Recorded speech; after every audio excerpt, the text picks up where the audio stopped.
इस वक्त भारत की राजनीति और साधु संत समाज में एक जबरदस्त टकराव खड़ा हो चुका है। एक तरफ दिल्ली से वृंदावन तक चल रही धीरेंद्र शास्त्री की सनातन हिंदू पदयात्रा है, तो दूसरी ओर संविधान की रक्षा के लिए सड़कों पर उतरते भीम आर्मी के लोग हैं। ये धार्मिक नारा नहीं बल्कि देश की संवैधानिक इकाई पर सीधा हमला बनता जा रहा है और इसे कोई सहन नहीं करेगा। इस तरह की बातें अब सोशल मीडिया पर चल रही हैं। बता दें, इस यात्रा के बहाने अगर किसी ने देश को धर्म के नाम पर बांटने की कोशिश की तो उससे निपटना हमारी जिम्मेदारी है, शांतिपूर्ण नहीं तो निर्णायक तरीके से। ये ऐलान सीधे तौर पर भीम आर्मी के नेताओं ने कर दिया है। भीम आर्मी ने खुलेआम आवाज उठाई है और पुतले फूंके हैं, विरोध प्रदर्शन हुए हैं, साथ ही साथ नतीजा झड़पों और तनाव के रूप में सामने आया है। अंधविश्वास और पाखंड के नाम पर लोगों को भड़काकर अगर सामाजिक सामंजस्य बिगाड़ा जा रहा है तो इसका जवाब लोकतंत्र के नियमों और कानून के अंदर रहकर मगर कड़क होगा। गांठ बांध लो, अब कोई भी गैर संवैधानिक दायरा पार कर नहीं सकता है।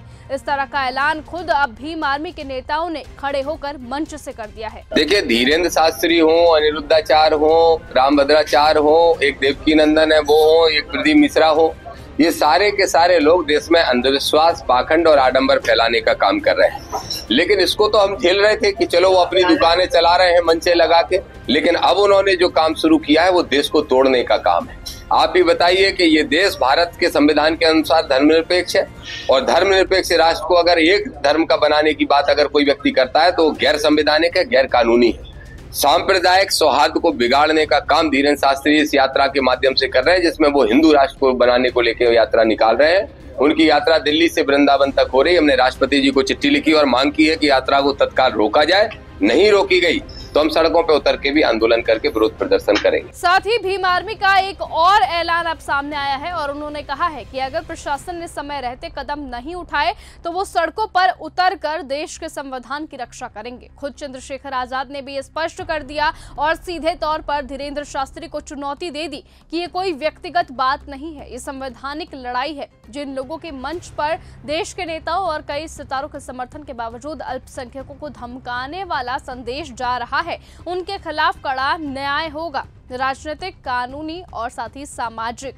अब इस तरह का ऐलान खुद भीम आर्मी के संस्थापक चंद्रशेखर आजाद ने धीरेंद्र शास्त्री के खिलाफ कर दिया है। वो कहते हैं कि अब नसीहतों की बारी खत्म हो चुकी है, चेतावनी दी जा चुकी है और कार्रवाई के संकेत भी दे दिए गए हैं। लोकतंत्र में हर किसी को अपनी आस्था का हक है, पर किसी को भी संविधान को तोड़ने और समाज को बांटने की छूट नहीं दी जाएगी।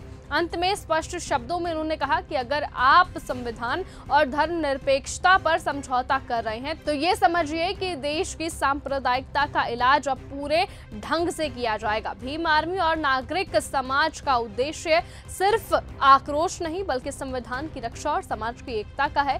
इसलिए भीम आर्मी ने साफ किया कि जो भी संवैधानिक सीमाओं को लांघेगा उसके खिलाफ कड़ी कार्रवाई की जाएगी। और ये बाबा हमारे दिए हुए पैसे से पलते, हमारा खाके अगर कोई पाखंडी हमें आग दिखाएगा तो याद रखना, इलाज कर दिया जाएगा। ये बताने के लिए सतर्क हुआ।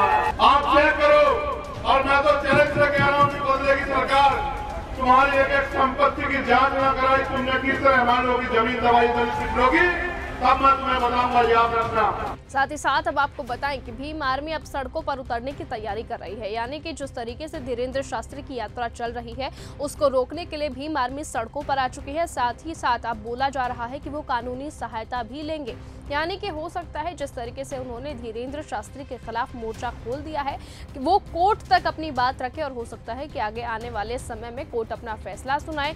और यहाँ तक की अटकलें चल रही हैं कि धीरेंद्र शास्त्री किसी भी वक्त जेल जा सकते हैं। जी हाँ, सोशल मीडिया पर जिस तरीके से धीरेंद्र शास्त्री की यात्रा ट्रेंड कर रही है, उसी के साथ साथ अब ये ट्रेंड भी करने लगा है कि धीरेंद्र शास्त्री संविधान के खिलाफ अपनी यात्रा निकाल रहे हैं, इसलिए उनको जेल भेजना चाहिए। इस तरह की मांगे भी सोशल मीडिया पर आए दिन लगातार दिख रही है। बहरहाल देखना होगा कि आखिरकार भीम आर्मी क्या कुछ करती है, क्या भीम आर्मी कोर्ट का रुख करती है, क्या कोर्ट धीरेंद्र शास्त्री को सजा सुनाता है या नहीं, वो आने वाला वक्त बताएगा। क्या धीरेंद्र शास्त्री की यात्रा को वहीं पर रोक दिया जाएगा, वो भी आने वाला वक्त बताएगा। लेकिन तब तक के लिए आप बने रहिए और ऐसे ही देखते रहिए न्यूज़ गंगा। साथ ही आप किसके साथ है, धीरेंद्र शास्त्री या फिर भीम आर्मी के संस्थापक चंद्रशेखर आजाद के साथ? अपनी राय कमेंट में जरूर दीजिएगा। फिलहाल आज की इस खबर में सिर्फ इतना ही। देश और दुनिया की तमाम बाकी खबरों से ऐसे ही जुड़े रहने के लिए आप बने रहिए और ऐसे ही देखते रहिए न्यूज गंगा। नमस्कार। अगर आपको यह हमारा वीडियो पसंद आया हो तो इसे लाइक और शेयर करना बिल्कुल न भूलें। साथ ही हमारे चैनल न्यूज गंगा को सब्सक्राइब और फॉलो जरूर करें ताकि देश और दुनिया की